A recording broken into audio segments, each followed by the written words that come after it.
కళ్యాణ్ గారు స్పందించలేదంటే నన్ను అడిగితే పవన్ కళ్యాణ్ అడగాలి కానీ ఆయనకి ఏమో మరి ఆయనకి ఏమన్నా ఇప్పుడు స్పందించడేమో నిదానంగా స్పందిస్తాడేమో స్పందించడానికి ఏమన్నా అడ్డంకులు ఏమన్నా ఉన్నాయేమో మరి మనకు తెలియదు. చంద్రబాబు నాయుడు గారు ఇంకా ఆదేశించలేదేమో లేదా చంద్రబాబు నాయుడు గారి దగ్గర నుంచి అందవలసింది అందలేదేమో ఏమున్నాయో మనకు తెలియదు కదా దీనిలో విషయాలు. పవన్ కళ్యాణ్ గారు దీని మీద స్పందిస్తారా స్పందించరా ఏం చేస్తారు అనే విషయాలు దయచేసి వాళ్ళని అడిగితే బాగుంటుంది తప్ప మమ్మల్ని అడిగితే ఏం చెప్తాం. ఆయన ఒక్కోసారి స్పందిస్తాడు ఒక్కోసారి స్పందించడు ఒక్కోసారి విపరీతంగా స్పందిస్తాడు ఒక్కోసారి లైట్గా స్పందిస్తాడు ఎప్పుడు ఏ రకంగా ఉంటాడో మాకేం అర్థం కానటువంటి వ్యవహారం. ఎవరు అడిగిందా ప్రశ్న? ఓకే అంతేనా?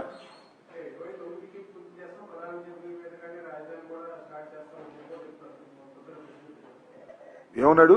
7 బిల్డింగ్లే పూర్తి చేస్తామని నేను పూర్తిగా విన్నా. ఎప్పుడు పూర్తి అయింది ఎప్పుడు పూర్తి అయినా అడుగుతున్నారు. పూర్తి అవుద్ది 28కి 29కి ప్రధానమంత్రి గారి చేత ఆ 6 బిల్డింగులు 7 బిల్డింగులు ఓపెన్ చేస్తాము నిదానంగా అవుతాయి ఒకసారి అవుతాయా అని కూడా అన్నాడు కదా.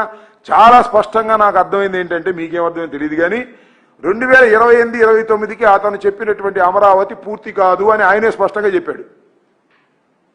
మీరు ఒకటే పూర్తి కాదు కాబట్టి మార్చడానికి వీల్లేదని ఒక అసెంబ్లీలో ఒక తీర్మానం పార్లమెంట్లో ఒక తీర్మానం చేస్తున్నారు. ఓ పిచ్చి తీర్మానాలు అవునా కాదా?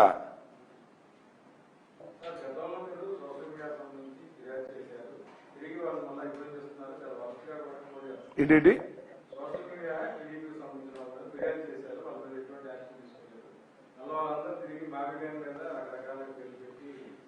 ఇప్పుడు యాక్షన్ తీసుకోలేదు అంటే పోలీసులు ఏమి యాక్షన్ తీసుకుంటారు? పోలీసులు వాళ్ళు తొత్తులు అయిపోతే సిన్సియర్గా ఉండేటటువంటి పోలీస్ ఆఫీసర్ అందరూ కూడా లూప్ లైన్లో ఉన్నారు, నాన్ ఫోకల్లో ఉన్నారు. మీరు చూశారు లేదు తిరుపతిలో ఒక తమ్మిరెడ్డి ఎవరు ఆయన్ని మొన్న 31వ తారీఖు రాత్రి 8:30 అరెస్ట్ చేయలే ఎత్తుకొచ్చారు. ఎవరో తెలుసా? పోలీసులు మఫ్టీ డ్రెస్సులు ఎత్తుకొచ్చారు. ఎత్తుకొస్తే అర్థం కాలేదు వాళ్ళ కుటుంబ సభ్యులకి. వాళ్ళు మిస్సింగ్ కేసు కింద కేసు కూడా రిజిస్టర్ చేయించారు ఎక్కడ తిరుపతిలో. తర్వాత హెబియస్ కార్పస్ వేశారు. నిన్న హెబియస్ కార్పస్ వేసిన తర్వాత లాలాపేట పోలీస్ స్టేషన్లో ఆయన ఉన్నాడని అప్పుడు బయట పెట్టారు. ఏమిటంటే సోషల్ మీడియా కేసు అంట. సోషల్ మీడియా కేసులో మఫ్టీ డ్రెస్సులో వెళ్ళి పోలీసులు తిరుపతిలో ఆయన ఎత్తుకుని లాలాపేట తీసుకొచ్చి ఇష్టం వచ్చినట్టుగా చిత్రహింసలు గురి చేస్తే హెబియస్ కార్పస్ వెళ్తే అప్పుడు కోర్టులో ప్రొడ్యూస్ చేస్తే కోర్టు వారు ఏమన్నారు తెలుసా? రిమాండ్ ఇవ్వని పొమ్మన్నారు. Rejected the remand. ఈ కేసుకు మీరు రిమాండ్ తీసుకోవాల్సిన అవసరం లేదు. 35(3) బిఎస్ఎన్ ప్రకారం ఇచ్చేసి పంపించండి అని చెప్పారు. ఏమిటి అన్యాయం నాకు అర్థం కదా. పోలీసులు కొంతమంది అందరినీ కాదు కాకి బట్టలు మానేసి పచ్చ చొక్కాలు వేసుకుని ఇష్టం వచ్చినట్టుగా చట్ట వ్యతిరేకంగా వ్యవహరిస్తున్నారు. చట్ట వ్యతిరేకంగా వ్యవహరించే వారి మీద తప్పనిసరిగా లీగల్గా యాక్షన్ తీసుకుంటాం. మళ్ళా మా ప్రభుత్వం వచ్చిన తర్వాత ఇంకా కఠినంగా యాక్షన్ తీసుకుంటాం. అప్పటిదాకా లీగల్గా ప్రొసీడ్ అవుతామని కూడా ఈ సందర్భంగా నేను చెప్పదలుచుకున్నాను.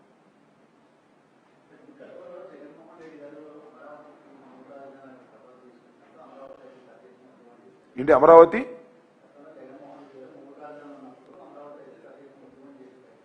ఇప్పుడు కూడా చేస్తారుగా. మా ప్లాట్లు సరిగా చూపించలేదని చేస్తున్నారు. మా ప్లాట్లు సరిగా చూపించలేదు, మాకు ఇవ్వాల్సినవి ఇవ్వలేదు.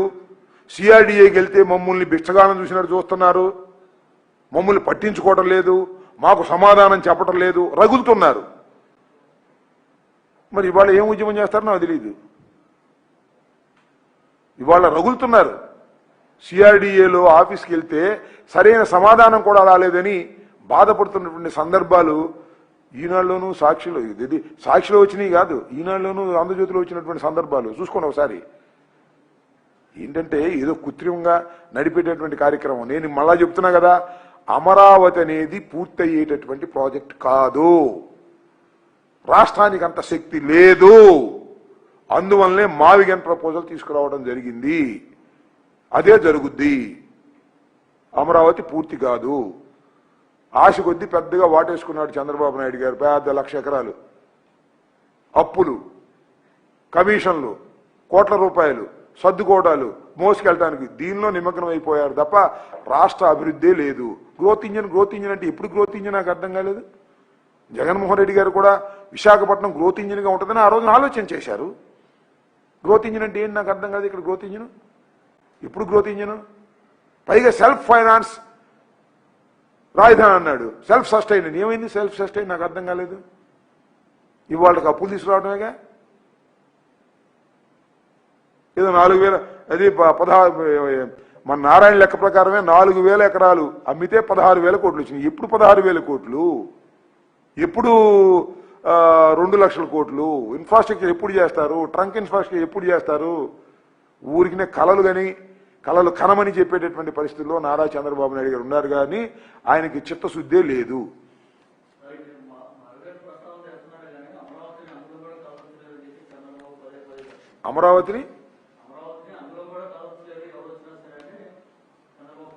అమరావతిని ఎవరు వచ్చినా కూడా కదపలేరంటే బిల్లు చేసి సంతోషపడిపోయి సరిపోయిందా? నాకు అర్థం కాలేదు. ఎంత పిచ్చి పని నాకు అర్థం కాలేదు. శాసనసభలో చేసిన తీర్మానం మళ్ళా శాసనసభలో మెజారిటీ ఉంటే చేయరా? Common sense. అందువల్ల మేము చేసేస్తామని కాదు దాని పాయింట్. శాసనసభలో చేసిన తీర్మానాన్ని సింపుల్ మెజారిటీతో రేపు ఇంకో ప్రభుత్వం వస్తే సింపుల్ మెజారిటీతో చేయలేదా అని అడుగుతా ఉన్నా. ఈ మాత్రం కామన్ సెన్స్ చంద్రబాబు నాయుడికి లేదా? ఉంది. కానీ ఒక చర్చ జరపాలి. లడ్డూలో ఫెయిల్ అయిపోయాం, దీన్ని తీసుకొచ్చి చర్చ జరుపుదామని అనుకుంటున్నాడు. ఇవాళ అందరూ కూడా మావిగన్ మీద చర్చ జరుగుతున్నారు. ఈవెన్ తెలుగుదేశం వాళ్ళు కూడా మావిగన్ మీదే తెలుసో తెలియకో ట్రోల్ చేస్తున్నారు. అంటే విస్తృతమైన ప్రచారం జరుగుతుంది, చర్చ జరుగుతుంది. జగన్మోహన్ రెడ్డి గారు చేసినటువంటి ప్రతిపాదన విస్తృతంగా ప్రజల్లోకి వెళ్తుంది. ఓకే, పార్లమెంట్లో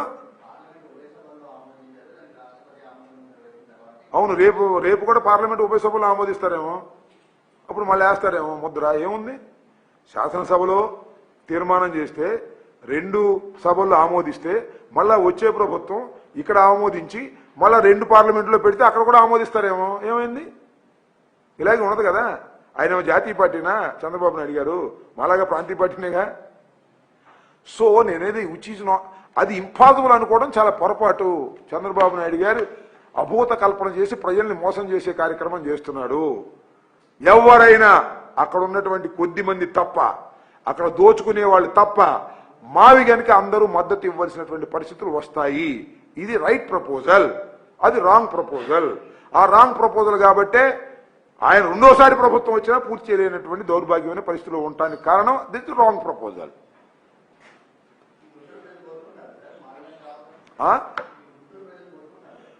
గుంటూరు ప్రజలు ఇప్పుడేగా చెప్పింది, కోరుకోక ఏం చేస్తారు ఎవరైనా? అసలు ఇక్కడ అమరావతిలో ప్రజలు ఎవరు ఉన్నారు కోరుకోవడానికి? అమరావతిలో ప్రజలు ఎవరు ఉన్నారా? ఏదో 1000 మంది ఉండి ఉంటారు అంతే.